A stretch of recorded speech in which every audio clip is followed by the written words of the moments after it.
Welcome back. This is Ritto here with another Terraria Calamity Let's Play episode. We are playing as a rogue class, and we've got lots of good stuff to do today. Last episode we defeated Golem, and we unlocked the Scoria. You can see we've got a Scoria weapon here, and we've also got a bunch of other stuff unlocked in the jungle. The first thing I want to do is craft a few items with some of the stuff we acquired last episode. One is this Crumbling Potion, and we've got 20 beetle husks, so that should be enough to craft all of these into shattering potions. Well, I guess we needed to have 60 crumbling potions. These are pretty expensive, but it's going to be quite a powerful potion. So once when I have 30 of a potion, with the Luiafk mod, it becomes a permanent potion, and I can just put it in my piggy bank, and then it will apply the buff continuously. And it looks like a lot of our NPCs are selling new stuff now. I think we need to get nanites so we can craft this Epidemic Shredder. So let's go ahead and buy... actually, let's just buy a whole bunch because we need them for a few things throughout the game. The other thing I want to craft is this rogue weapon right here, which is just from Throwing Bricks, Voidstone, and Luminil. And we can also do the Frost Crush Valari, and that's from the Kylie, Frigid Bars, Voidstone, and Cores of Elium. And I don't know if we've outgrown this weapon, so we'll have to test it out, but it looks pretty cool. So I just crafted 100 throwing bricks, and now we can get the Apocalypse. Whoa, it's just like a huge thing I throw. It says critical hits tear away enemies' defense. Interesting. So this could be a good debuff item to use. And then we've got the Valari, which is really similar to the Kylie. This just seems to be like a big throwing brick. Let's try it on the penguin. It looks like a tombstone or something on our back. Another thing I just remembered we could craft is Life Alloy, and that's the combination of Scoria, Perennial, and Cryonic. So let's craft quite a bit of that. And then we can craft the Miracle Fruit, I think. The Miracle Fruit is just a combination of teal mushrooms, life fruit, life alloy, living shards, and trapper bulbs. I think they've changed that recipe recently, and we'll bump our health up and change our health to be a light green color.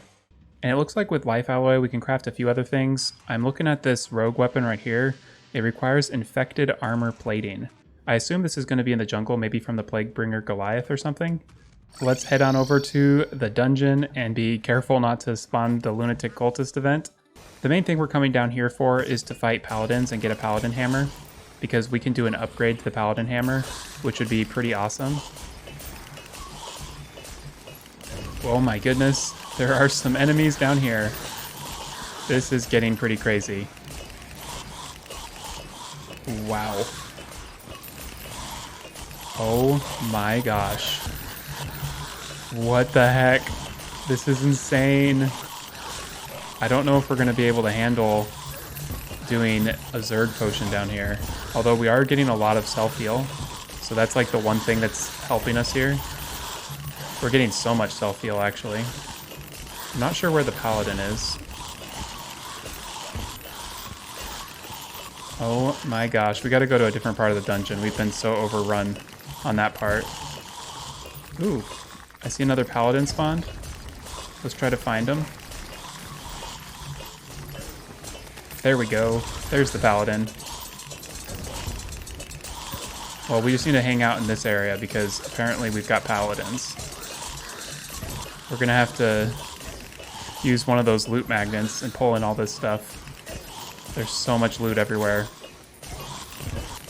I know this will lag the game a ton, but I kind of want to try it. Just go with this star throw. This is going to be so bad for my CPU though. There we go, there's another paladin. Okay, let's switch to this weapon and try to get away from that big room. This is pure insanity. I think I'm going to need to just turn this Zerg potion off in a little bit so we can loot up everything and kind of take things a little bit slower. Yeah, let's go ahead and turn off Zerg. Okay, well, we've cleared out all of our inventory space and we've got another paladin here. So this is good. We could probably just farm up this area for a while. Ooh, never mind. We just got our paladin's hammer. Sweet. So excited. And we can do the rogue variant of the Fallen Paladin's Hammer. This is awesome. Oh my gosh, this is so cool. No wonder there was so much spawn rate. We have a blood moon going on. I was wondering why it was such high spawn rate. Even after we had turned off the Zerg potion, I was getting swarmed by enemies in the dungeon. Well, I've switched it to day so we can slow the spawn rate back down, and let's go ahead and quickly test these weapons, because if this Fallen Paladin's Hammer is good enough, I might actually re-roll it. Ooh, it's pretty sweet. Like 2,500, 2,700. I like that it pierces so much. The Frost Crush Volare seems pretty decent. It's like around 2,000, but I think we got some better stuff. And then let's try this out. So it's doing like 1,500, but I think the really good benefit of it is using it to debuff the boss. Because the Fallen Paladin's Hammer is so good, I just re-rolled it to Flawless because I think it's going to be one of our best weapons, and I love that it pierces and shoots through the ground. So now we're in the jungle, and hopefully we'll be able to start getting some of these Plague Cell canisters, which I believe got a resprite. They look kind of different. So we'll grab a whole bunch of these because we can craft some pretty good stuff with them. Like this Epidemic Shredder, and also this knife right here, which is a classless weapon. I've heard some pretty cool things about it. And you know me, we're just gonna throw a Zerg on and have this place go crazy and get all these items real quickly. Ooh, we got a Plague Bringer.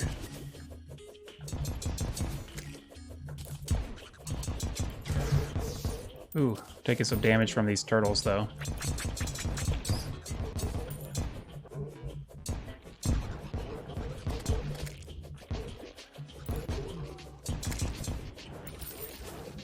Luckily, these big Plague Bringers actually drop a ton of these canisters, so they're really good. Well, we've got a ton of Plague Cells now.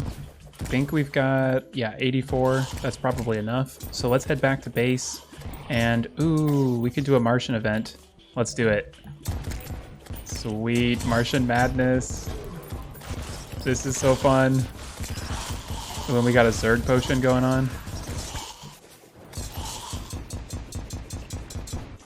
I actually don't know if there's any Martian items that we can get for the rogue class. I would assume there are because there seem to be some for every class. So let's just go ahead and kill a bunch of guys and see what we get. Well, it looks like the Martian invasion event ended or something. I think we're maybe too far off our base. So let's head back closer to our base and get it started up again. Ooh, and we got a Martian Saucer. Okay, this is gonna be crazy. I think I'm gonna switch to Stellar Knives because these home in so well. Oh, we gotta turn off Zerg so we don't lag too much. And we'll just go with some Rage. Do some good damage here. I feel like in the Wendy series, I learned so much how to fight these Martian Saucers. Hopefully it can still apply well. I think I kind of got the rhythm down during the Wendy series. Yeah, we should be fine.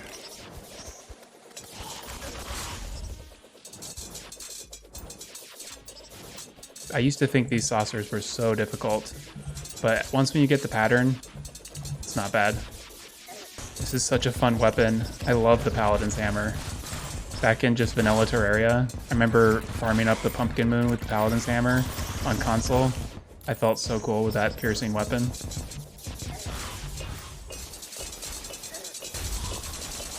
I really don't know what we're trying to get here, but I figure we'll probably get something good from doing this event.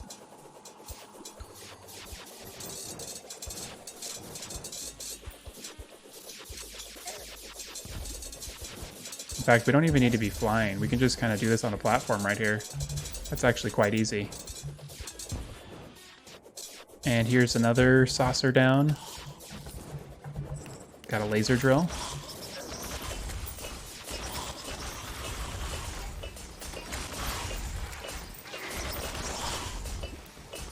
There we go, we finished the event. We got a ton of shock grenades. That's pretty sweet. Yeah, that's awesome. Oh, and it looks like we can craft more of these with the Martian conduit and nanites and grenades. Well, I just bought like 1,000 grenades, so hopefully that will be enough. And let's see how many we can craft. And the other thing we can craft is this Epidemic Shredder. So let's see what this does. It rolled as vicious, that's pretty good. So the Shredder's doing like a solid 2,000 damage. And then we've got the Shock Grenade, like 2,300, 2,500. It seems like for a rogue class, it is very difficult to get a weapon that can do over like 2,000, 2,500 damage right now. So now that we've defeated Golem, I want to do this Eternia event. It should be pretty simple with all the gear we've got now. But we can defeat Betsy, and we can get the Defender's Forge, which will be pretty nice. Getting the Defender's Forge is more of just a quality of life thing. We took some damage right here, though.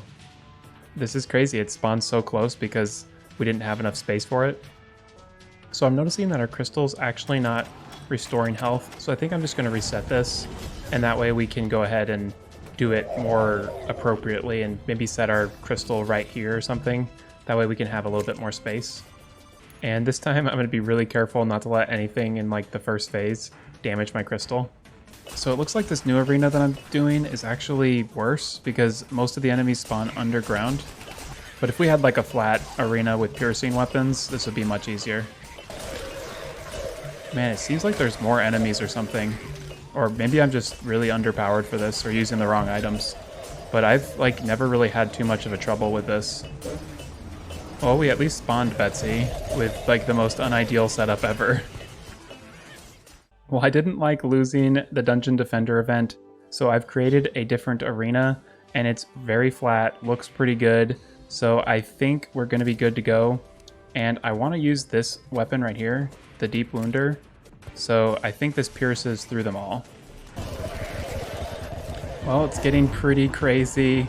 Unfortunately, I don't know if we're going to be able to beat this. I think we might just not have good enough weapons, because this is about as optimized as I can get, and we just can't really do the damage. It's unfortunate. It really is kind of weird how we can't really get good upgrades for the rogue class right now. We've got a lot of decent weapons, but nothing like the Terror Ray or some of the weapons that we would have in our mage playthrough about now.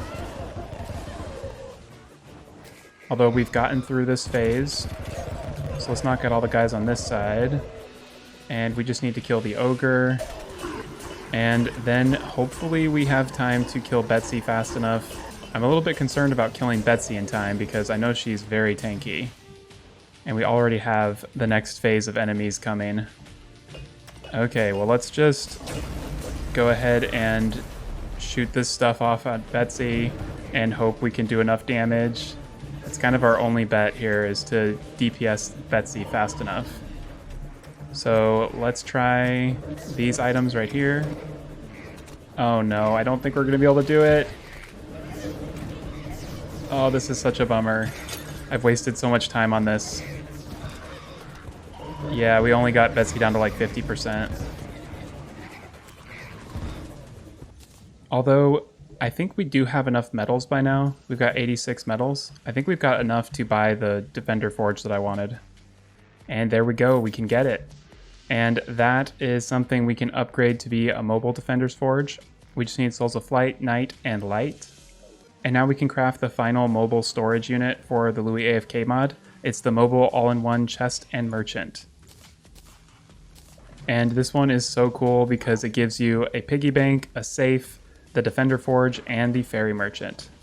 Well, I guess that's the silver lining to not being able to defeat the Dungeon Defender event right now, but we'll be able to get it soon enough. So one of the items I think might actually be pretty helpful against the Plaguebringer Goliath is this Alchemical Flask. So let's go ahead and craft that. Ooh, and I just realized we can actually craft another item. It's called the Plague Nade. And it's from Bee Nades, Plague Cell Canisters, Obsidian, and Stingers.